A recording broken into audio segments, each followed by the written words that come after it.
high school? I remember him running 90 yards on us a couple times.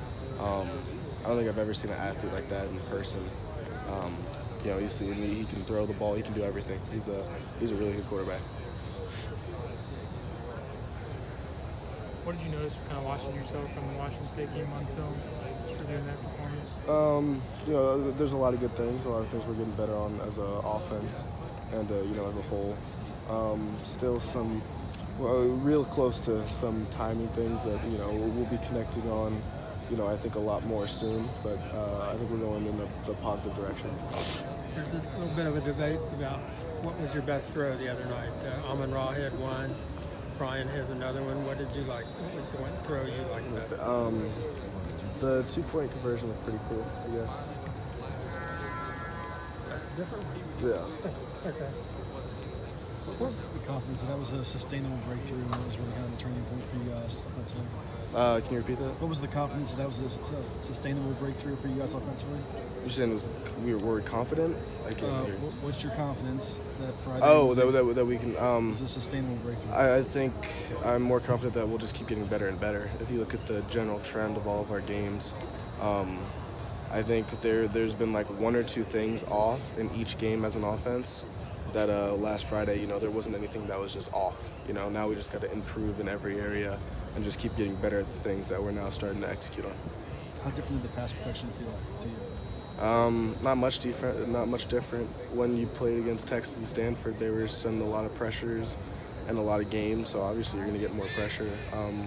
Washington State didn't send as much, and our line held their own like they have every single game so far. You're not shy about letting it rip. What's your confidence or what's your mindset with the deep ball?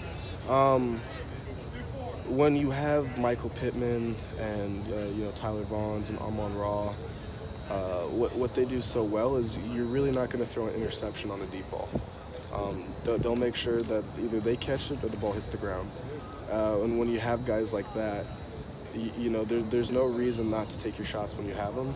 And even when you don't, there are plays that Pitt and Tyler and Amon shouldn't come up with that they'll come up with.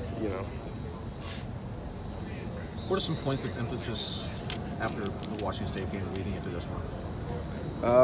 I'd say just general improvements on, now we're getting more specific. Earlier in the year, like there was a lot of stuff we had to improve on as a whole.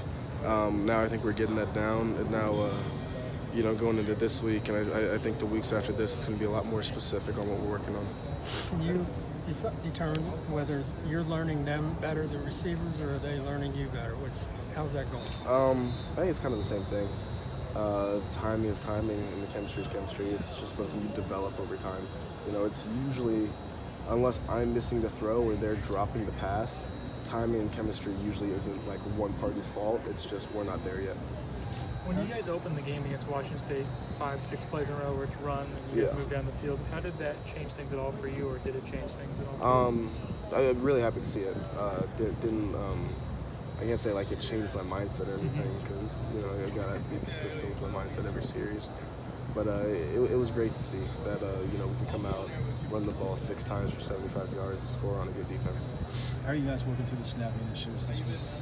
It was well, we were on silent count the 2 weeks before that, so going back to verbal, I guess there were just some issues there. It's nothing to be concerned with. There's two bad snaps in a game. It's very fixable. How much fun is it to do the jumbo package? What? How much fun is the jumbo package for you? Which is the jumbo under center? Yeah, getting under center. Oh, the tight eye formation. Yeah. It's especially in the goal line. That's very traditional USC football, and even modern day football. The ground and pound from tight eye. So it's always I always feel comfortable right now. Anything else? JT, what did you learn maybe about passing to Tyler and Pitt? You talked about how you progressed each week basically with them. What have you maybe learned about them that's different from other receivers? They're really good. Pitt and Tyler are really, really good future NFL receivers.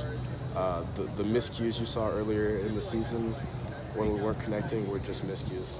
It takes time. You can't just go in and automatically click with every wide receiver. It just takes a little time, and you saw it Friday. A lot of the deep balls that we threw to Tyler in the first 3 games that were like, we should have completed it, but we didn't. Now we're starting to complete them. Have you learned maybe about placement a little bit? It seems like the 3rd and 21 or 3rd and long to Tyler caught. Yeah, I'd say a guy like Tyler, you just make sure you don't overthrow Tyler, because Tyler will make sure it's a catch or it's hitting the ground. Pitt has some real speed, and he's got a second and third gear when the ball's in the air. So Pitt's a guy that I want to throw the ball deep and throw it out there and let him run under it. Have you seen the modern day IMG highlights, and what do you think of Bryce's performance? I always love to see Bryce play great. I was super happy for Coach Money. Dialed up 2 trick plays, the tackle screen and the double reverse pass. So the first thing I did after the game, I ran in and checked my phone to see if Modern Day beat IMG. So I was ecstatic, and especially seeing Bryce be so efficient and consistent. It's great to see.